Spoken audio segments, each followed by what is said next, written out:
जय हिंद दोस्तों। मानसरोवर विद्या विहार के यूट्यूब चैनल में आप सभी का स्वागत है।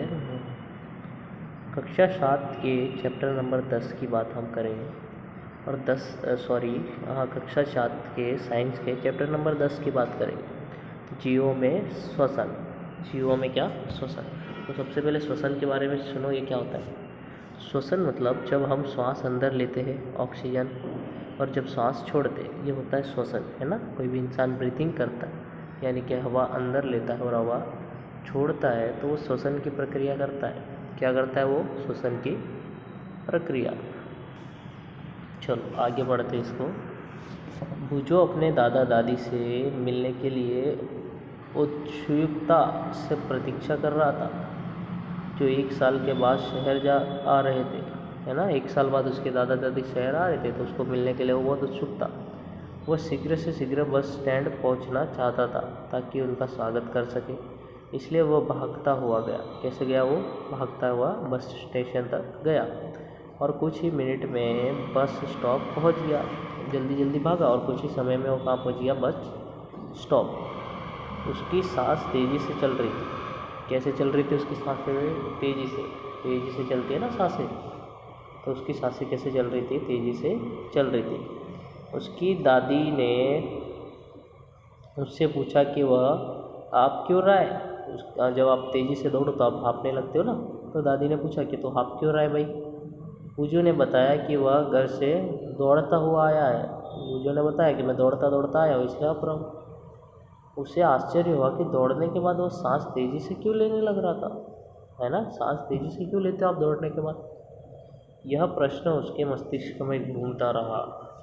बूझो ने प्रश्न का उत्तर जानने के लिए पहले ये समझना आवश्यक है कि हम सांस क्यों लेते हैं।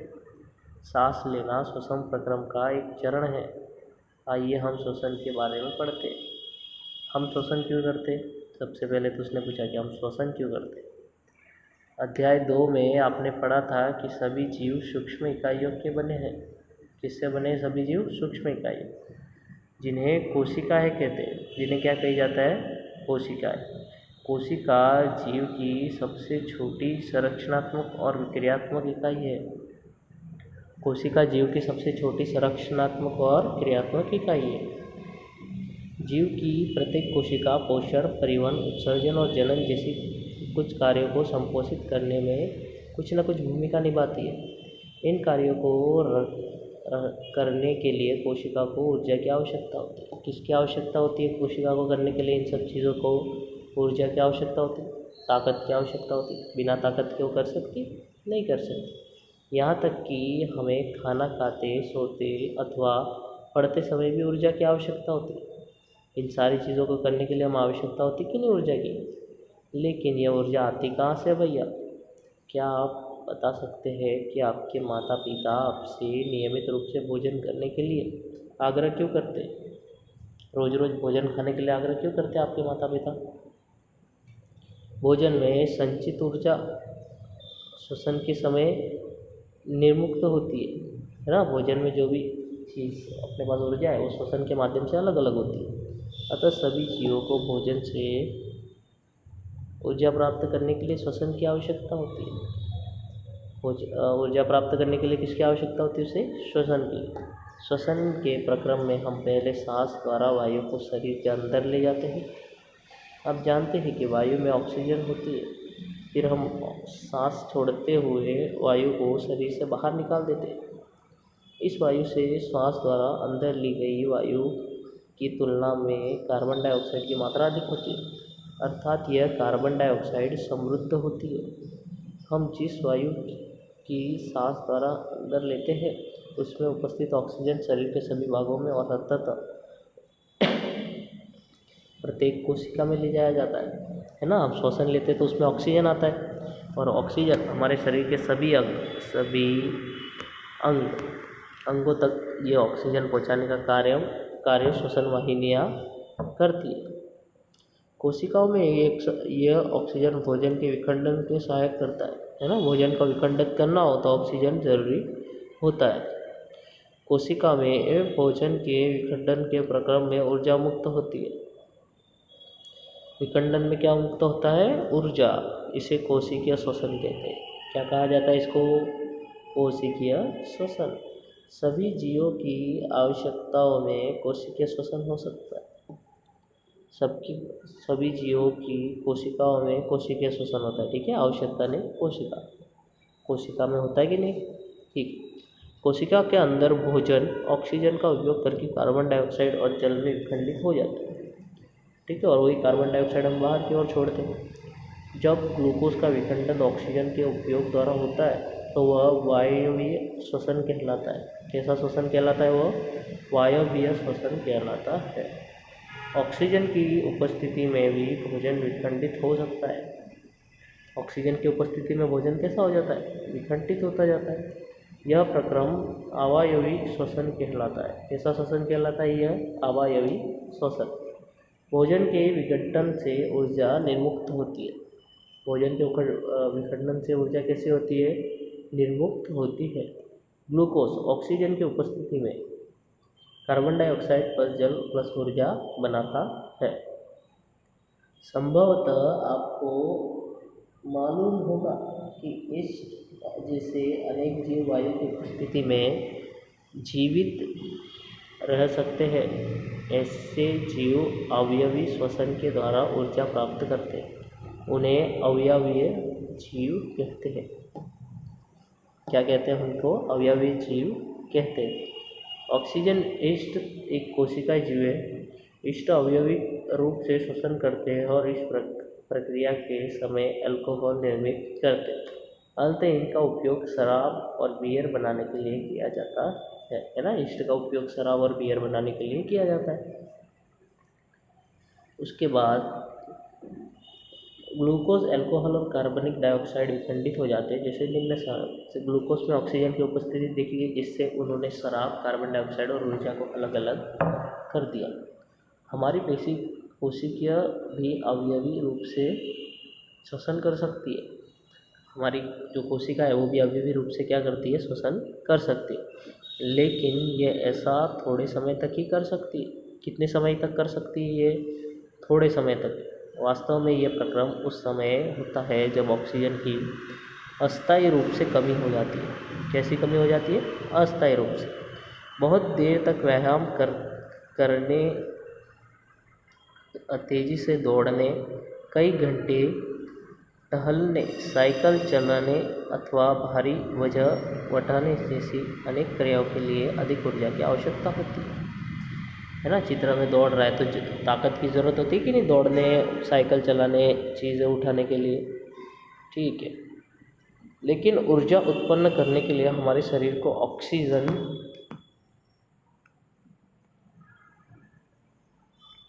आपूर्ति सीमित होती है। ऐसी स्थिति में पेशी कोशिकीय अवयवीय श्वसन द्वारा ऊर्जा की अतिरिक्त मांग को पूरी करते हैं।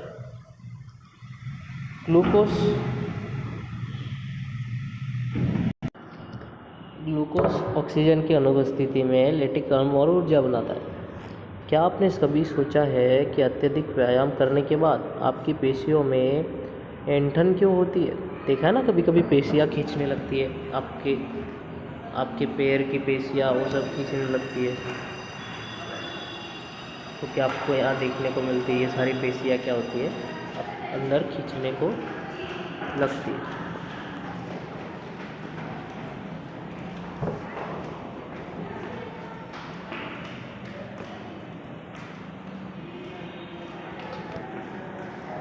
इस प्रक्रम में ग्लूकोज के अधिकांश विघटन से लैक्टिक अम्ल और कार्बनिक डाइऑक्साइड बनते हैं। लैक्टिक अम्ल का संचयन पेशियों में ऐंठन उत्पन्न करता है। क्या करता है? ऐंठन, जो मसल्स वगैरह बनते हैं वो ऐंठन। गर्म पानी से स्नान करके अथवा शरीर की मालिश करके हम वह ऐंठन के आराम मिला सकते हैं। जो खिंचा जाते हैं ना मसल्स पे, वो ऐंठन को हम आराम कैसे ला सकते हैं? गर्म पानी से नहा लो या तेल से मालिश कर लो।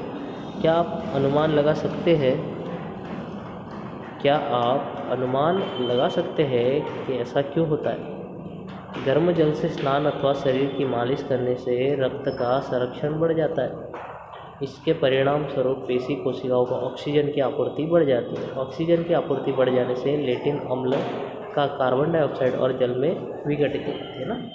जब ये सब चीज़ें आप करोगे, घर में गर्म पानी से नहाओगे या तेल से मालिश करोगे, तब आपकी जो मांसपेशियाँ हैं वो धीरे धीरे खुलने लगती है और खुलने के कारण आपकी ऐंठन भी ठीक हो जाती है। श्वसन क्या है वो देखते हैं अपन। तो क्रियाकलाप 10.1 चेतावनी, इस क्रियाकलाप को अपने शिक्षक की उपस्थिति में ही करें। चलो, अपने नथुने और मुंह को कसकर बंद कर लीजिए और घड़ी की ओर देखिए। मतलब कि आपके नाक और मुंह दोनों कसकर आपको बंद करना है। फिर आपको घड़ी की ओर देखना है। आप कितनी देर तक इन दोनों को बंद रख पाएंगे? ठीक है। कुछ समय बाद आपने क्या महसूस किया, आप इस समय को नोट कीजिए। जब तक आप अपनी श्वास को रोक रख सकते हो तो उस समय को नोट कीजिए, तब आप श्वसन रोक देते हो। पर श्वसन के बाद में ज़रूरत तो पड़ती है ना आपको। अंततः आप यह जान गए हो कि आप बिना सांस लिए अधिक देर तक जीवित नहीं रखते, है ना। जब आप श्वसन की प्रक्रिया पूर्ण करते हैं उसके बाद आप अधिक समय तक जीवित रह सकते नहीं। श्वसन या सांस का अर्थ है ऑक्सीजन से समृद्ध वायु को अंदर खींचना या ग्रहण करना और कार्बन डाइऑक्साइड से समृद्ध वायु को बाहर निकालना। क्या करना? कार्बन डाइऑक्साइड से समृद्ध वायु को बाहर की ओर निकाल देना। ऑक्सीजन से समृद्ध वायु को शरीर के अंदर लेना, अतः श्वसन और कार्बन डाइऑक्साइड से समृद्ध वायु को बाहर निकालना उच्छ्वसन कहलाता है। क्या कहलाता है? उच्छ्वसन। यह एक सतत प्रक्रम है, यानी आप कभी श्वास लेना बंद करते हो क्या? नहीं करते ना। एक सतत प्रक्रम है जो प्रत्येक जीव के जीवन में हर समय अर्थात जीवन पर्याप्त होता रहता है। कोई व्यक्ति 1 मिनट में जितनी बार श्वसन करता है, 1 मिनट में जितनी बार श्वसन करता है वह उसको श्वसन दर कहते हैं। ठीक है। 1 मिनट में कम से कम आप 16 या 17 बार श्वसन कर सकते हो। अतः श्वसन और उच्च श्वसन दोनों साथ साथ होते रहते हैं, है ना। श्वास अंदर लेते हो फिर श्वास छोड़ते हो। एक श्वास अथवा सांस का अर्थ है एक अंत श्वसन और उच्च श्वसन। ठीक है। क्या आप आपकी श्वसन दर पता लगाना चाहोगे? क्या आप यह जानना चाहोगे कि श्वसन दर स्थिर होती है अथवा यह शरीर की आवश्यकता के अनुसार परिवर्तित होती रहती है? आइए हम इसका पता लगाने के लिए एक क्रियाकलाप करते हैं। क्या करते हैं हम इसका पता लगाने के लिए? एक क्रियाकलाप करते हैं। क्रियाकलाप 10.2। सामान्यतः हमें यह आभास ही नहीं होता कि हम श्वसन कर रहे हैं। हालांकि यदि आप कोशिश करें तो आप श्वसन दर की गणना कर सकते हैं। इसे ज्ञात करने के लिए आप विश्राम की स्थिति में बैठकर सांस लीजिए ना। विश्राम की स्थिति में बैठिए और सांस लीजिए और फिर सांस छोड़िए। पता लगाइए कि आप 1 मिनट में कितनी बार सांस अंदर लेते हो और कितनी बार सांस बाहर निकालते हो। क्या आप उतनी ही बार अंत श्वसन करते हैं जितनी बार उच्च श्वसन करते हैं? अब तेज चलने और दौड़ने के बारे में अपनी श्वसन दर की गणना कीजिए। अपनी श्वसन दर को दौड़ना बंद करने के तुरंत बाद और फिर पूर्ण विश्राम कर लेने के बाद ज्ञात कीजिए। अपने निष्कर्षों को सारणी में लिखिए। तो ये है आपके पास एक सारणी, उसमें लिखना है कि आप 10 मिनट चलने के बाद कितना श्वसन करते हो, ये सारी चीज़ें। चलो आगे बढ़ते हैं ना। उपयुक्त क्रियाकलापों से आपने यह अवश्य अनुभव किया होगा कि जब किसी व्यक्ति को अतिरिक्त ऊर्जा की आवश्यकता होती है तो वह तेज़ी से श्वसन करता है। क्या करता है? तेज़ी से श्वसन, यानी शक्ति ज़्यादा चाहिए तो श्वसन तेज़ी से करने लगता है। इसके परिणाम स्वरूप हमारी कोशिकाओं को अधिक ऑक्सीजन की आपूर्ति होती है। यह भोजन के विखंडन की दर को बढ़ा देती है जिससे अधिक ऊर्जा नियुक्त होती है। क्या इससे यह स्पष्ट हो जाता है कि शारीरिक क्रियाकलाप के बाद हमें भूख नहीं लगती?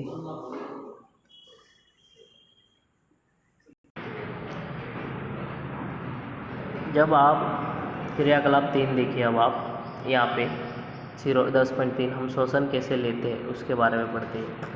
आइए अब हम श्वसन की क्रियाविधि जाने। सामान्यतः हम अपने नथुनों यानी कि नाक से वायु अंदर लेते हैं।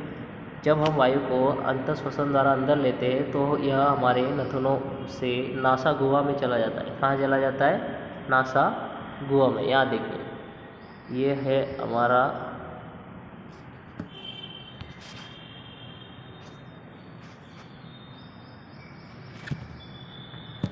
ये है जहाँ से हम श्वास लेते हैं और ये है नासा गुहा, है ना।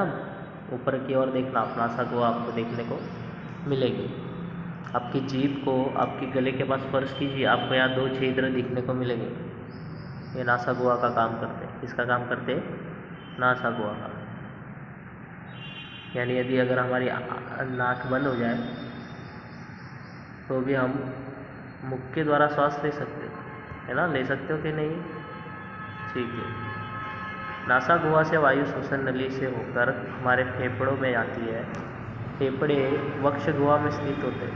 कहाँ होते हैं? वक्ष गुहा में स्थित होते हैं। वक्ष गुहा पार्श्व में पसलियों से घिरी रहती है। किससे घिरी रहती है? वो पसलियों से घिरी रहती है। एक बड़ी पेशीय परत जो डायाफ्राम कहलाती है वक्ष गुहा को आधार प्रदान करती है। क्या प्रदान करती है? वो आधार प्रदान करती है।